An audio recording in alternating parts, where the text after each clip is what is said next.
Oh, I didn't even see you there. I was just sitting here enjoying a book and drinking some tea. No, of course I saw you there because this is a YouTube channel.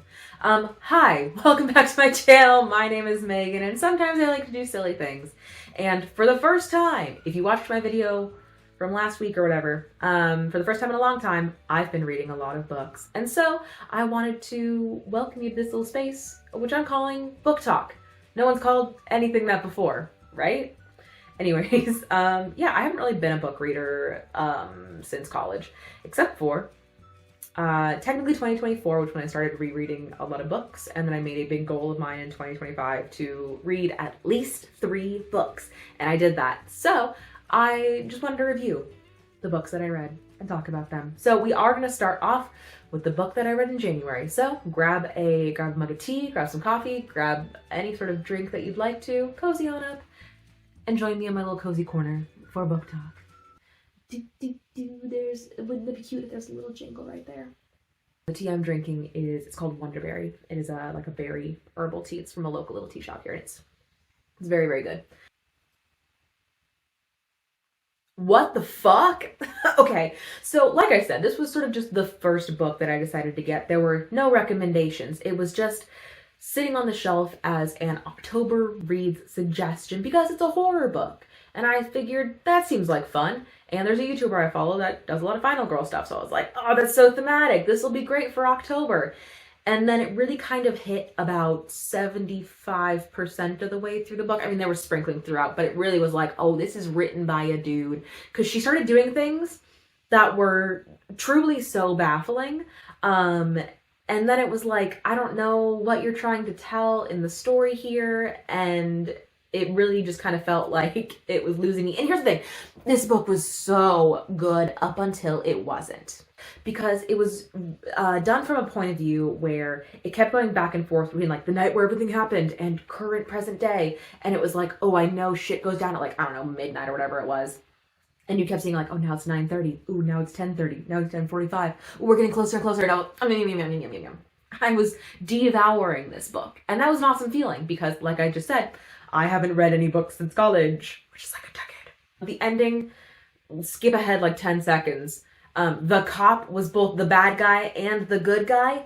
I don't care about cops. Also having to read about a cop being a good guy the entire time. But then he was bad guy, so it was like, yeah. Duh. So it did kind of just feel a little insulting to women. And maybe I can't articulate that perfectly, but it did just feel a little like, I have been hearing a lot of things that this guy's other books that he's written are really good. And I'm like curious because, again, up until the ending, I was fucking hooked. But then the ending kind of just killed it. So I don't particularly want to go and read some of his other books, but I don't know. I did also hear that there was one that this book was based on, or that a book got based off of that book. And I was like, maybe I'll read that one. Okay, so this was interesting because I wasn't really hooked in the beginning. And then in the middle, I kind of got like, ooh, this is kind of good. And maybe it's going to go in this direction. And then at the end, it kind of just fizzled out. And that started an unfortunate trend where I was like, God damn it, I hope I get a book with an ending that is like satisfying. And I really thought this book was going to be talking about grief and processing that more than it actually was. So that was really interesting. This is actually a book recommendation from my partner, which was really cool to actually like have a book be like recommended to me. And it was cool that we got to talk about it, but I think we both kind of ended up on the idea of like, I wish the ending had been different because skip ahead 10 seconds, the main character who is dead doesn't stay dead. And I was really kind of hoping that like the main character would die because I haven't read a book where the main character actually dies. I don't think so, at least. I don't think so. I'd have to go back and see every book I've read. But either way, I think it would have been nice to have a book that has a happy ending that was still kind of a sad ending. And it wasn't that. It was kind of just a happy ending, which is great for gay characters. That's awesome. The bury your gays trope is everywhere. It is a book about death, though, so. I know you're probably looking at this one and thinking, whoa, that is a pretty low rating for a book. Why did you finish this book if you didn't like it? So here's the thing is I thought this was just a one-off book. And it actually is like a series of, I want to say like 5 or 7 books or something like that. It's fantasy, which I'm fine with it being many books long. That's awesome. But boy, I really thought that everything was going to be wrapped up by the end, and we were like 300 pages in and nothing had happened yet. And I was like, okay, when is it gonna get good? Sorry. I think it was also one of those frustrating things where it really felt like main character gets to do everything. It's 2 main characters. It's a lesbian couple, and it's the I'm gonna literally just read my own notes here because this is what felt crazy to me. From my perspective, it was like taking a walk uphill, and then all of a sudden 6 dragons appear, and then right as they do, they're gone. And that's basically what happens at the pre-climax of the book. They're talking about how cream cheese was recently invented, and then there's a dragon attack. And between the I won't hurt a fly mage and the all kill for less fighter, who do you think kills more dragons? The one that doesn't kill shit. So it was very like, the characters didn't, not they don't have consequences, but they didn't have very like concrete personalities. It was kind of like, I'll change them up for whatever it feels right for the situation.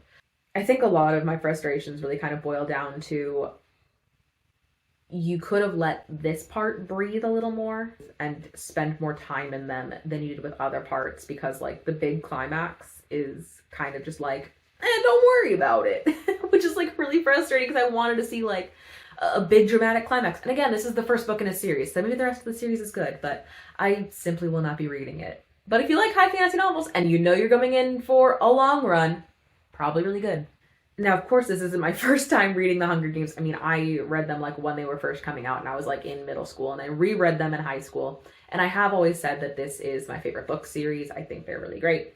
So it was going to be really interesting coming back and rereading The Hunger Games for the first time in a long time. And you might have noticed I haven't included my rating yet for that.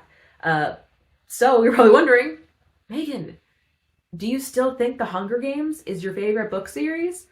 And I gotta say, I stopped reading this one halfway through. But that's only because that I got this one from the library. And so I was way too excited to jump into this one instead. Just kidding. It wasn't this one. I'm so sorry. It wasn't this one.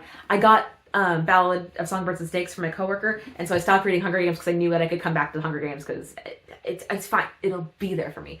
So I got Ballad of Songbirds and Snakes. So let's actually jump to that review next. I know he's the bad guy. And I know that this wasn't going to change. But boy, I was really hoping the entire time. I was like, you can change. You can do it. And of course he doesn't change because he has to become President Snow. And this has to lead into the rest of the Hunger Games books. But God, I was so hoping that like, oh, but he could still be the good guy. So it was, I do think it was really cool reading a book from the villain perspective. And it stayed a villain perspective. At no point during this do you think, actually, he's a good guy. And if you did, I think you read the wrong book. Seriously. There were so many things he did in this where it's like, no, you suck shit. And you don't deserve redemption. He didn't get redemption, I don't think. But this was a really cool one to, like, read and dissect with, like, brand new eyes. Because like I've read all the Hunger Games books before, and this was like the new one, and now I have like adult perspective on things, and like I have been spending a lot of times in Hunger Games discourse and conversations and stuff, and living in America. Wait, is this a fucking play about us? Yes, this book really does. There are parts where it's a hard read, but it is kind of neat seeing like how in the earlier Hunger Games, like the Capitol people didn't even like the Hunger Games. Like they also thought it was kind of shitty that a bunch of kids had to fight to the death. So that was kind of nice because obviously when we first are introduced to the Hunger Games and like the 74th game, they love them. They do not care that kids are fighting to the death. So it is really interesting to see like during the 10th game that people are like, actually, I don't super approve of this.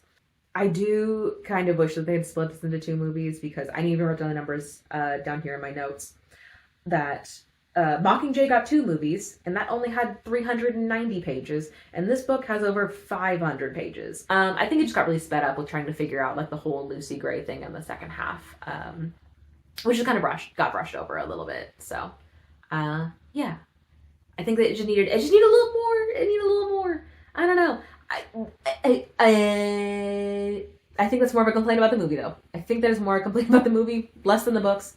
I think the book did a good job of explaining a lot of things, and I very much enjoyed it. And eventually I will do my Lucy Gray cosplay. So now we are actually getting up to Sunrise on the Reaping, which I just bought this book.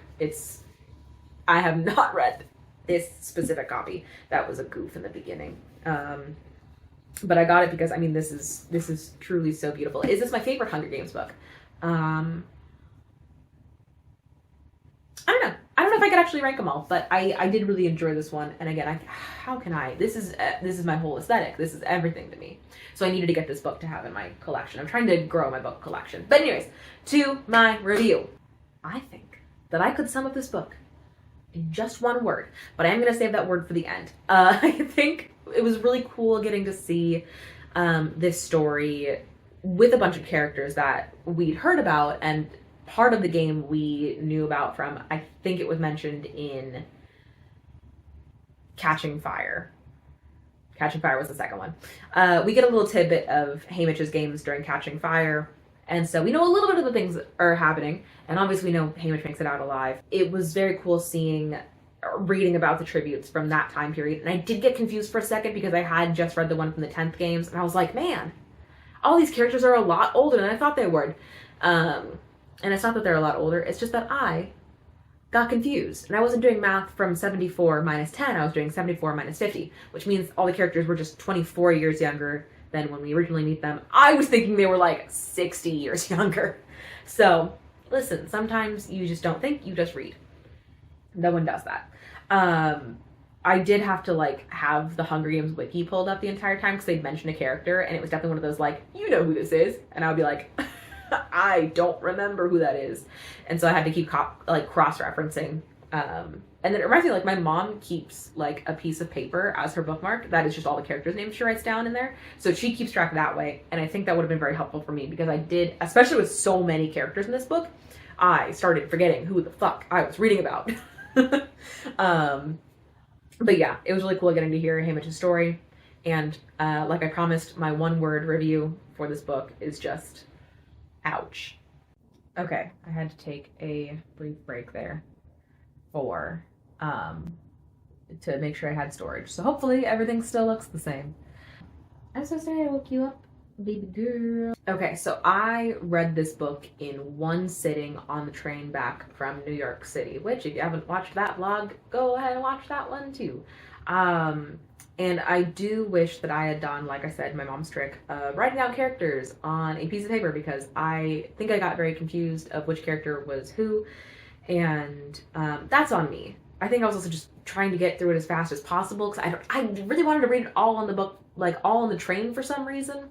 So that's on me. I do think I want to go back and reread this one because from what I remember, it was really good, but then I got really confused halfway through. And here's a really cool thing about the book, and I don't know how many books do this, but they had teacher type questions at the end, so you could review and talk to someone about what did you think about this part, and what do you think the author meant by these things, which the author provided, and I thought that was really cool. But yeah, it was a little unsatisfying because the author was and here's who did the murder, and I was like, who? So I think I just want to go back and reread this one because I missed out, and it seems like it was a really fun book, and I think it was a bad idea to try and read on train. That's on me. Oh, we love a little gay book. I love seeing my little gay characters.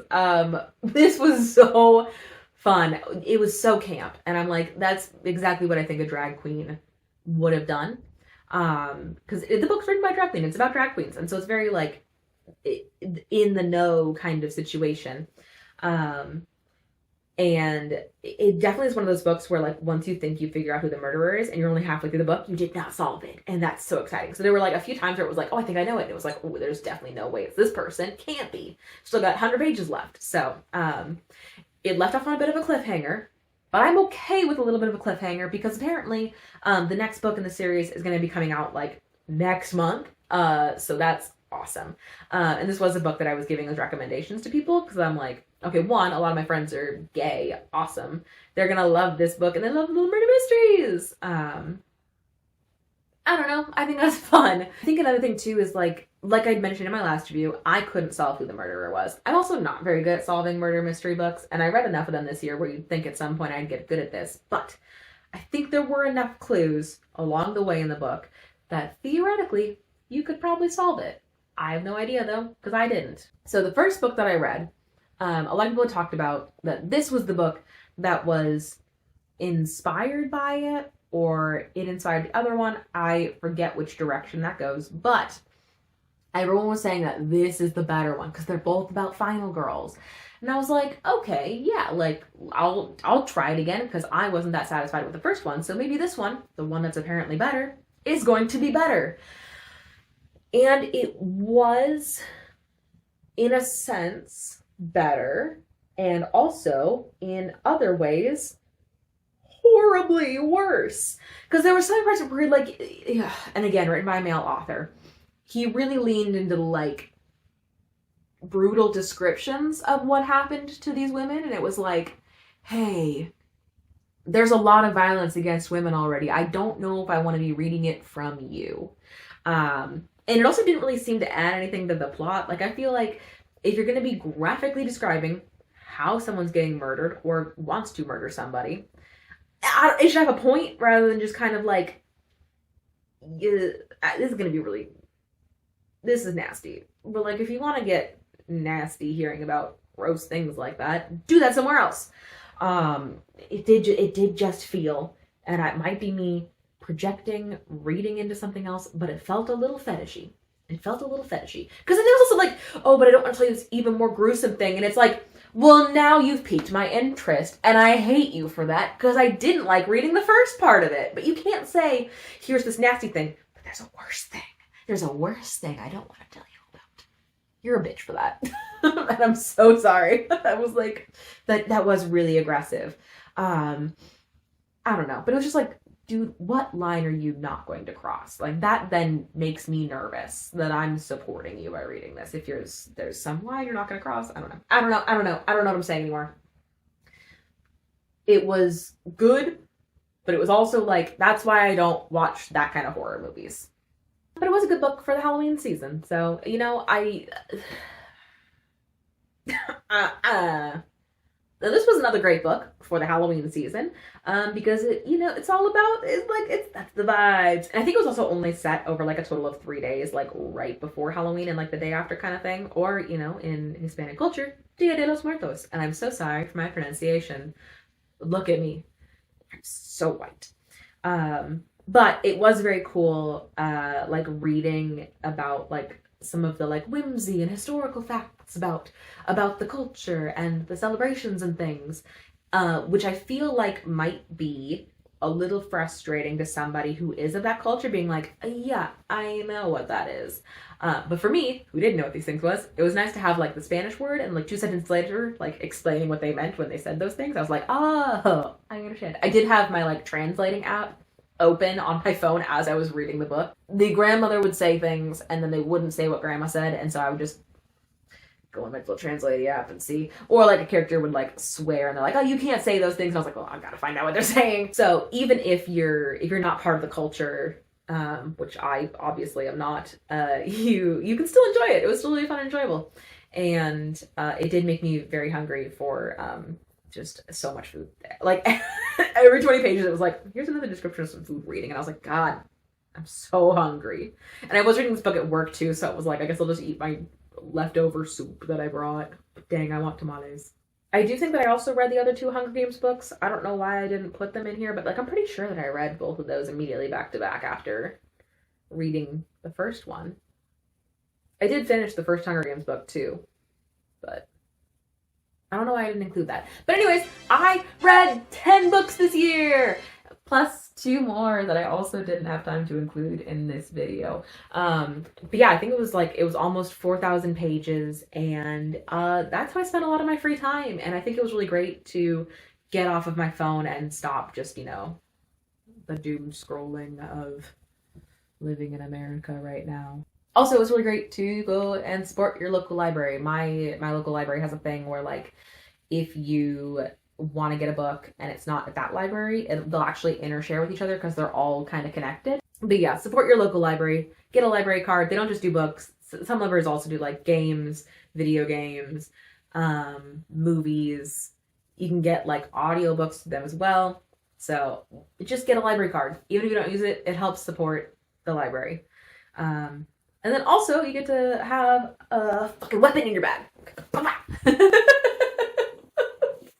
am I talking about? I am excited to do maybe this again next year to talk about all the books that I read this year. So if you enjoyed watching this and it was fun for you, it was very fun for me, leave a comment down below. Or if you have any book recommendations, I also would love some book recommendations. Otherwise, I'm just going to reread The Hunger Games again. Go support your local library. Be kind to one another. Fuck ice. Have a great day. Bye, everybody.